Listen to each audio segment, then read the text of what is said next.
Umagang kay ganda na naman sa inyo mga kalakwatsa. Kamusta po kayo? Eto umpisa na naman ng buhay-buhay. At eto nga mag-aalas 7 pa lang ng umaga may gumising na sa akin kasi nga gusto na nilang maglaro sa aking munting com shop. At dahil nga linggo naman at wala silang pasok sa school kaya pinagbigyan ko na makapaglaro sila ng maaga. Bale 3 set nga pala ang PC dito sa aking munting com shop. Ito ay pinapagana ng coins slot o yung tinatawag na Fesinet.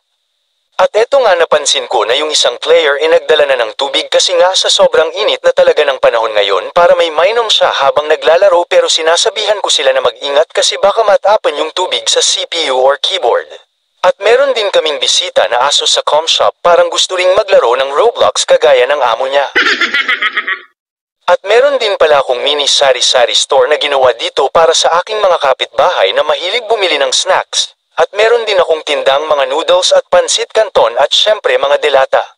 At syempre linas-linas din tayo ng kunting kalat kapag may time habang kunti pa lang ang mga bata dito sa shop pero sigurado pag nagising silang lahat dito ang diretsyo nila lalo na ngayon at linggo dahil nga walang pasok.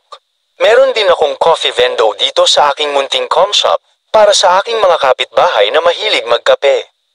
Merong 3 flavor na pagpipilian, 3-in-1 white coffee at yung paborito ng mga bata na milk chocolate.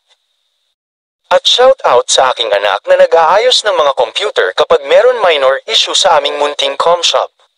At eto na nga yung isa kong player naghilog na ng counts para makapagkape na at siya din ang buena mano sa aking munting coffee vendo kaya shout out sa kanya.